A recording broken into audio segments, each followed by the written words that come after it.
time. This Jamaica Labour Party government has made a name for itself as the most corrupt administration in the history of Jamaica. There should have been someone different that don't vote. So they are not taking any side. And then now she is the speaker. There are so many things her husband doing out there and it's covering up. How is going to stop when his wife is the speaker? She's the one that gives the talk. Rubbish. So the cost of living are bite the people and the taxes are suck out them blood. Justice!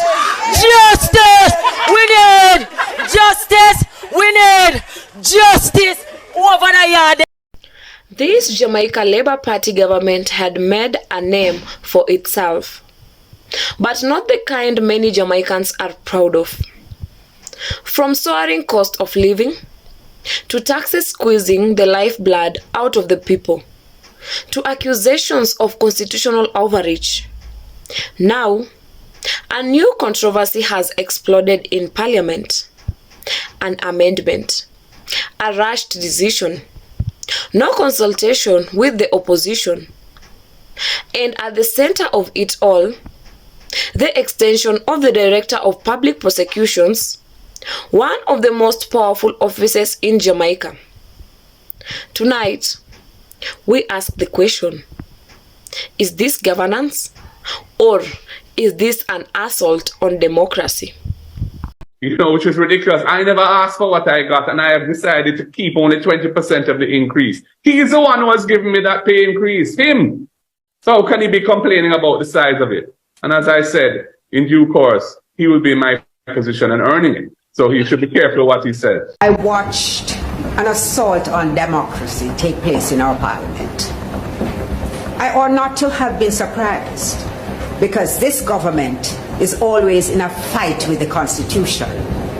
Indeed, the tendency manifested itself from Andrew Holness was leader of the opposition when he sought to utilize pre-signed, undated letters of resignation to remove 2 of his senators. Of course, as you all know, he was the first Prime Minister to consider placing a Chief Justice on probation, thereby revealing that he does not understand how our parliamentary system is established and the critical decision to have the separation of powers embedded in our parliamentary procedure and in our Constitution. And I could go on and on. The leader of the party has already referenced the states of emergency and the way in which it has been abused by the government who has chosen to use it as a crime-fighting tool. But yesterday, Section 96(1) of the Constitution, this supreme law, this Constitution which when we are sworn into Parliament we all swear to uphold, that was not demonstrated in the Parliament. You see, under Section 96(1), the section which was amended yesterday, when the extension of the tenure of the DPP is being considered, the Governor General, on the recommendation of the Prime Minister, has to consult with the leader of the opposition. And it is after that consultation, which must be done before the DPP reaches the age of 60, after that consultation, the extension is granted. So historically, in 2020, the Director of Public Prosecutions turned 60, and quite appropriately, she applied for an extension. She applied for an extension of 5 years, and after the requisite consultation, an extension of 3 years was granted. Now, yesterday, the Minister of Justice, in a very scant address to the opening remark to the Parliament, explained to the country that this amendment was being brought to the Parliament because of an amendment to the Pensions Act of 2017. He tried to assume responsibility for this amendment saying that it was intended really that the Ministry of Finance would do it, and seemed to have said that it was because of his diligence why he was bringing it to Parliament himself. But I say this: if you are the Minister of Justice, you have a greater responsibility than any other member of Parliament or member of Cabinet to lead by example in the way that you do matters, the way that you bring these matters to the Parliament. The opposition was not consulted on this matter. The opposition was not notified except a few hours prior to the convening of Parliament. And in this way, the Minister of Justice and the government demonstrated a level of authoritarian arrogance, which we have come to see as a part of their modus operandi and a reflection of how they see their role as against the people of this country. More and more, you hear about mandatory sentencing, mandatory wills, mandatory DNA. And this government is determined to impose itself into every aspect of the life of these people. And that was manifested yesterday when they attempted to change the law to do a constitutional amendment without any consultation at all with the opposition. And let me tell you why it's so significant. The powers of the DPP are vast. The Director of Public Prosecutions can institute and undertake criminal proceedings against any person before any court other than a court-martial in respect of any offense against the law of Jamaica. The DPP can take over and continue any such criminal proceedings that may have been instituted by any other person or authority. And most significantly, the DPP can discontinue at any stage before judgment is delivered any such criminal proceedings instituted or undertaken by himself or any other person or authority. So these are the kinds of powers that a DPP has. And in the context, as the leader said, of events which we imagine are going to unfurl before the country, one has to wonder why the matter has been approached in this manner. You see, the Pensions Amendment Act was in 2017. The first application for an extension was in 2020. There was the opportunity to have implemented the requirements of the Pensions Act, and we could have engaged in a discussion, the opposition and the government, and we could have then dealt with the extension to bring it in line to what was happening with other public officers. That was not done. 2017 to 2023 is 6 years. There has been no discussion about this extension. The Constitutional Reform Committee was established in March 2023 and has been very active, meeting sometimes twice for the week, has been engaging persons, the citizenry, in a discussion on the road, hearing their views as to how the Constitution should be reformed, what sort of Constitution they would like to see in Jamaica. This was never put before the Constitutional Committee. So then, it is reasonable for one to ask, what is it that would lead the government to take a decision that at the very last sitting of the Parliament, without any discussion with the opposition, without any consultation, without any discourse, without placing it before the Constitutional Reform Committee, why was it so urgent that it be done now?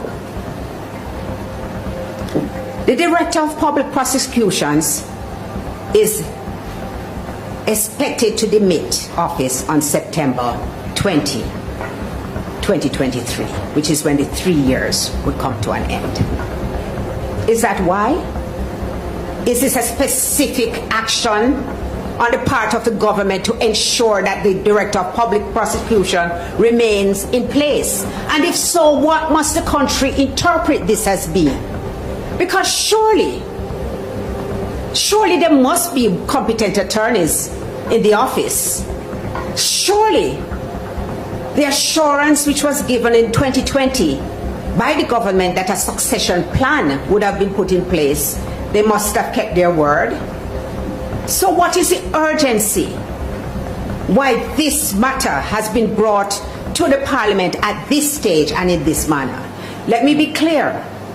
The opposition would have welcomed an opportunity to have discussed the matter with the government. We believe and we uphold the tenets of good governance. Our desire is to always ensure that the public retain and maintain a comfort and confidence in certain offices, significant and important offices in this country. And we would have liked to have participated in an analysis. Say, for example, we could have advanced the view that these offices should now have fixed terms, that is the way in which the world was moving. We could have said that, yes, there we have no objection. And imagine what the country would have seen if the government and the opposition had gone to the Parliament with a united view.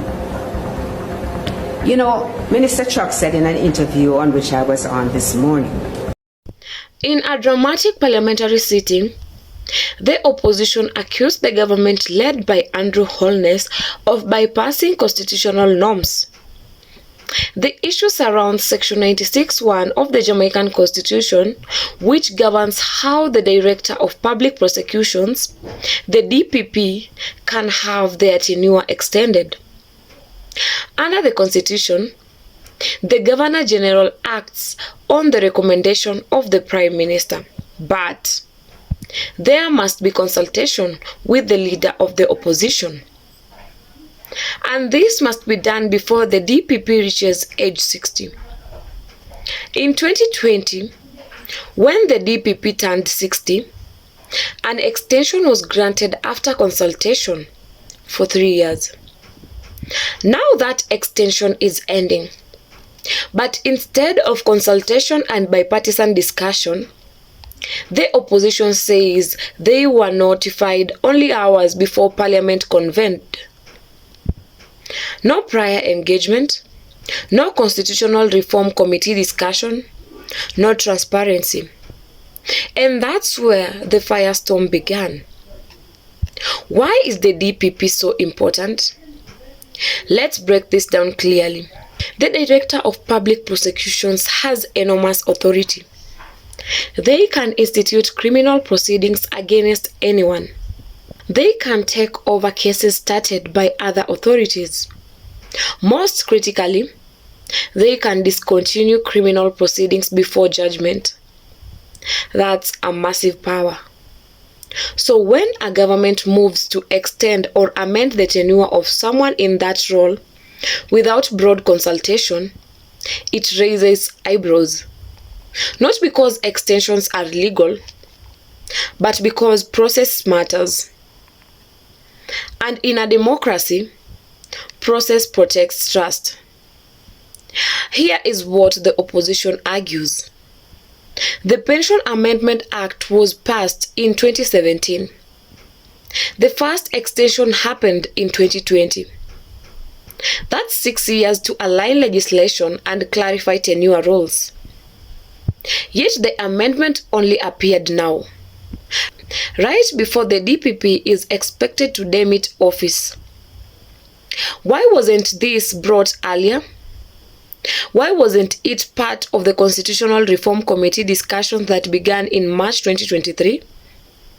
Why the urgency at the final sitting in Parliament? These are not minor procedural questions. They go to the heart of governance. Opposition members didn't stop at this amendment. They pointed to what they call a pattern.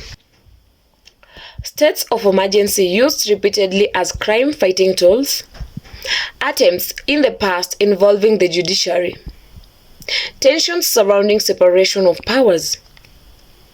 The argument being made is that this government often finds itself in a fight with the Constitution. Now, whether you agree or disagree politically, one thing is undeniable.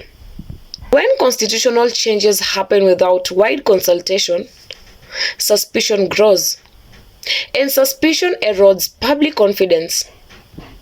Let's not ignore the wider mood of the country. Inflation biting hard, taxes squeezing citizens, public sector wage debates causing outrage. Even the speaker controversy over salary increases stirred frustration.